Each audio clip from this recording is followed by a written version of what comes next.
নমস্কাৰ সুপ্ৰভাত এষ্ট্ৰলাইভ অসমৰ দৈনিক ৰাশিফল অনুষ্ঠানটিলৈ মই জুৰি কলিতাই আপোনালোক সকলোকে স্বাগতম জনাইছোঁ।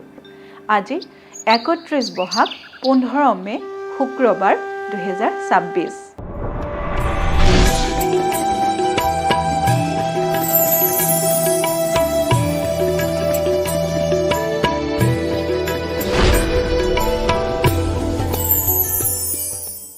পঞ্চাং অনুসৰি আজিৰ দিনটো ৰাশিফল মেষ ৰাশি।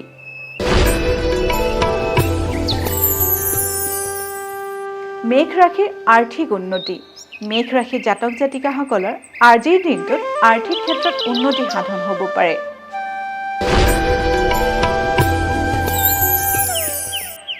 বৃষ ৰাশি। বৃষ ৰাশিৰ শুভ দিন। বৃষ ৰাশি জাতক জাতিকাসকলৰ বাবে আজিৰ দিনটো সকলো ফালৰ পৰা শুভ দেখা গৈছে। মিথুন ৰাশি। মিথুন ৰাশিৰ নানা বাধা বিঘিনিৰ সৃষ্টি। মিথুন ৰাশি জাতক জাতিকাসকলে আজিৰ দিনটোত সকলো ক্ষেত্ৰতে নানা বাধা বিঘিনিৰ সন্মুখীন হ'ব পাৰে।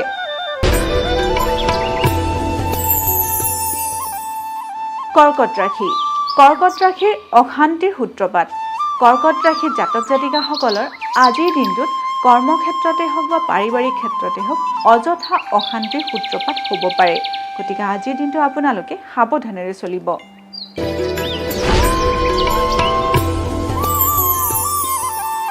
সিংহ ৰাশি। সিংহ ৰাশিৰ আমোদ প্ৰমোদ লাভ। সিংহ ৰাশি জাতক জাতিকাসকলৰ বাবে আজিৰ দিনটো শুভ দেখা গৈছে। আজিৰ দিনটোত সিংহ ৰাশি জাতক জাতিকাসকলে অৱসৰ বিনোদন লাভ কৰিবলৈ সক্ষম হ'ব।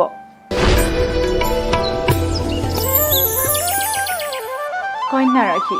কন্যা ৰাশি কৰ্মত উৎসাহ।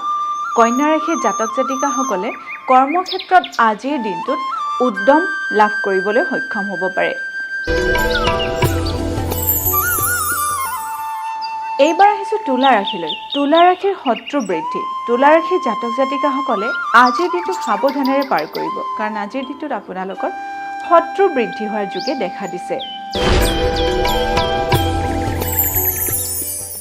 বৃশ্চিক ৰাশি। বৃশ্চিক ৰাশিৰ নানা সুযোগ লাভ। বৃশ্চিক ৰাশিৰ জাতক জাতিকাসকলে আজিৰ দিনটোত কৰ্মক্ষেত্ৰত বিভিন্ন ধৰণৰ সুযোগ লাভ কৰিবলৈ সক্ষম হ'ব।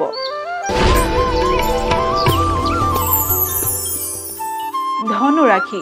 ধনু ৰাশিৰ সামাজিক কৰ্মত ব্যস্ত। ধনু ৰাশিৰ জাতক জাতিকাসকলে আজিৰ দিনটোত সামাজিক ক্ষেত্ৰত যিকোনো কৰ্মতে ব্যস্ত হৈ থাকিব পাৰে।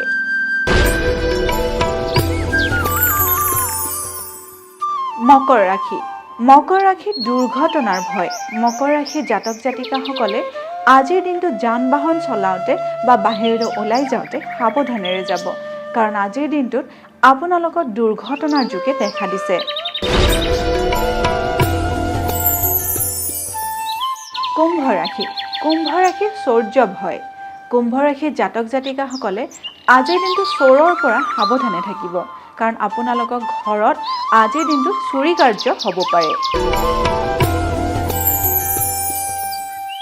এইবাৰ আহিছোঁ অন্তিমটি ৰাশি মীন ৰাশিলৈ।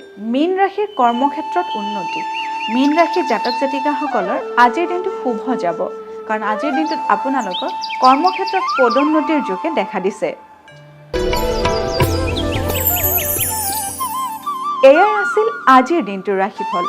আপোনালোকৰ দিনটো শুভ তথা সমৃদ্ধিশালী হওক তাৰেই কামনা কৰিছোঁ। লগতে মই জুৰি কলিতাই এষ্ট্ৰলাইভ অসমৰ ৰাশিফল অনুষ্ঠানটিৰ পৰা আজিলৈ বিদায় মাগিছোঁ। ধন্যবাদ।